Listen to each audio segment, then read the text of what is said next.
راستے سے چل رہے ہیں، ایک نوجوان ہے، دو نوجوان ہیں، راستے سے چل رہا ہے، مثال دیکھیے، راستے سے چل رہا ہے، ایک نوجوان جو ہے وہ کالا چشمہ ہوتا ہے نا، گوگل کالا چشمہ اپنی آنکھوں میں لگایا ہوا ہے، اب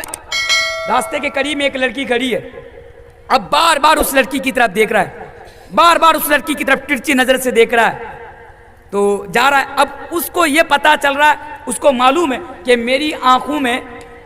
کالا چشمہ لگا ہوا ہے، اگر میں ترچھی نظر سے دیکھوں گا یا چشمے کے کالا سیسا کے اندر سے دیکھوں گا تو باہر میں جو لوگ ہیں ان کو پتہ نہیں چلے گا کہ میں کن کی طرف تاک رہا ہوں، میں کن کی طرف دیکھ رہا ہوں، ان کو پتہ نہیں چلے گا، لیکن وہ بار بار، حالانکہ اسلام کے اندر یہ آنکھوں کا زنا ہے، یہ آنکھوں کا زنا ہے، اگر غلط چیزوں پر،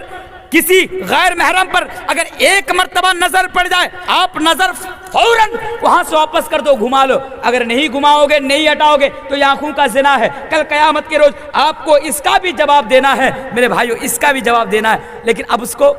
ڈر نہیں ہے، آپ کس کو پتا چلے گا میں کالا چشمہ لگائے ہوا ہوں، میں دیکھ رہا ہوں، کسی کو پتا نہیں چلے گا وہ دیکھ رہا ہے، لیکن اگر اس انسان کے اندر یہ چیز پیدا ہو جائے گی کہ نہیں اللہ تو دیکھ رہا ہے، ہو سکتا ہے کہ آج میں دنیا میں لوگوں کی نظر سے بچ جاؤں گا لیکن اللہ تو دیکھ رہا ہے، اور اللہ قرآن کریم کے اندر کہتا ہے یعلم خائنۃ الاعین وما تخفی الصدور، کہ اے لوگو میں تمہارے آنکھوں کی چوری کو بھی جانتا ہوں، اے لوگو یعلم خائنۃ الاعین وما تخفی الصدور، ارے آنکھوں کی چوری کو جاننا تو بڑی دور کی بات، اے لوگو آنکھوں کی چوری کو جاننا تو بڑی دور کی بات، میں تمہارے سینوں میں پیدا ہونے والی بات، تمہارے سینوں میں تمہارے اندر آنے والی بات، اب مان لیجئے مثلا میں تقریر کر رہا ہوں، آپ میرے سامنے بیٹھے ہوئے ہیں، اب آپ میرے بارے میں کیا سوچ رہے ہیں، کیا خیال آ رہا ہے، کیا باتیں آ رہی ہے، مجھے علم نہیں ہے، مجھے پتہ نہیں ہے، لیکن اللہ کہتا ہے کہ مجھے علم ہے، میں جانتا ہوں، اگر آپ میرے بارے میں برا سوچ رہے ہیں، اگر آپ میرے بارے میں غلط سوچ رہے ہیں، حالانکہ میرے بارے میں غلط سوچ رہے ہیں، مجھے علم نہیں ہے لیکن اللہ کو علم ہے، اللہ جانتا ہے، تو میرے بھائیو یہاں پر بھی اگر انسان کو، اگر آپ کے اندر اللہ کا ڈر ہوگا کہ نہیں اللہ جان رہا، اللہ دیکھ رہا ہے، تو آپ میرے بارے میں غلط نہیں سوچیں گے، آپ میرے بارے میں برا نہیں چاہیں گے، اسی لیے کہتا ہوں کہ آپ اپنے اندر اللہ کا ڈر پیدا کر لیجئے، آپ اپنے اندر اپنا تقوی پیدا کر لیجئے میرے بھائیو، کیونکہ اللہ کا ڈر ہی ہے جو ایک انسان کو گناہوں سے بچا سکتا ہے۔ موضوع کیا تھا؟ ہم گناہوں سے کیسے بچے، تو یہ پہلی چیز ہے، اللہ کا ڈر آپ اپنے اندر پیدا کر لیجئے، ورنہ یاد رکھیے، ذرا آئیے ایک آیت پر ذرا نظر ڈالیے، اے لوگو اگر آپ اللہ سے نہیں ڈریں گے، مثلا مثال کے طور پر جب آپ آپس میں بات کرتے ہیں، اس کو بھی ذرا سنیے، آپس میں بات کر رہے ہیں، آپ کو ڈر نہیں ہے،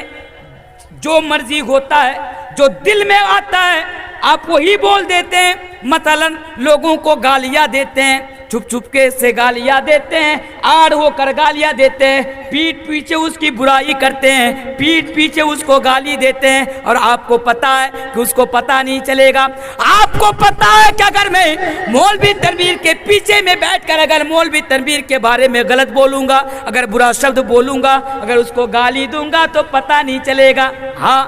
آپ کو یہ ایسا لگ رہا ہے، لیکن یاد رکھیں اللہ کو پتا ہے اور اللہ جانتا ہے، وہ اس لیے کہ اللہ تبارک و تعالی قرآن کریم کے اندر بیان فرماتا ہے ما یلفظ من قول الا لدیہ رقیب عتید، کہ اے لوگو اگر تم اپنی زبان سے کسی کو گالی دو گے، اگر تم اپنی زبان سے غلط باتوں کا اگر یوز کرو گے، اگر استعمال کرو گے، کسی کے پیٹھ پیچھے بھی اگر کسی کو گالی دو گے، ہو سکتا ہے کہ اس کو پتا نہ چلے، بلکہ میں اللہ میں جانتا ہوں، مجھ کو پتا ہے کہ تم اپنی زبان سے کیا نکال رہے ہو، اس لیے اگر انسان کے اندر اللہ کا ڈر ہوگا نا تو انسان غلط بات نکالنے سے پہلے ایک بار نہیں 1000 بار سوچے گا۔ ہوتا ہے نا آج گالیاں دیتے، تیری اس کی تیری اس کی تیری اس کی، بات بات پر آج ہماری زبان سے گالیاں نکل جاتی، کیوں؟ اس لیے نکلتی ہے کہ ہمارے اندر اللہ کا ڈر نہیں ہے، اگر ڈر ہوتا تو کسی کے لیے ہماری زبان سے گالیاں نہیں نکلتی، کسی کے لیے غلط شبد ہماری زبان سے نہیں نکلتا میرے بھائیو، کیوں؟ اس لیے کہ وہ جو CCTV کیمرہ اللہ نے ہمارے اوپر فٹ کیا ہے وہ اس کو ریکارڈ کر رہا ہے، اور کل قیامت کے دن اس کا جواب دینا پڑے گا۔ اب جانتے ہیں، ایک آیت سنتے جائیے، اللہ کا ڈر آپ اپنے اندر پیدا کر لیجیے۔ اللہ تبارک و تعالی قرآن کریم کے اندر بیان فرماتا ہے کہ میرے بندو سنو، اے میرے بندو سنو، وَوُضِعَ الْكِتَابُ فَتَرَى الْمُجْرِمِينَ مُشْفِقِينَ مِمَّا فِيهِ وَيَقُولُونَ يَا وَيْلَتَنَا مَا لِهَذَا الْكِتَابِ لَا يُغَادِرُ صَغِيرَةً وَلَا كَبِيرَةً إِلَّا أَحْصَاهَا۔ اے میرے بندو یاد رکھو،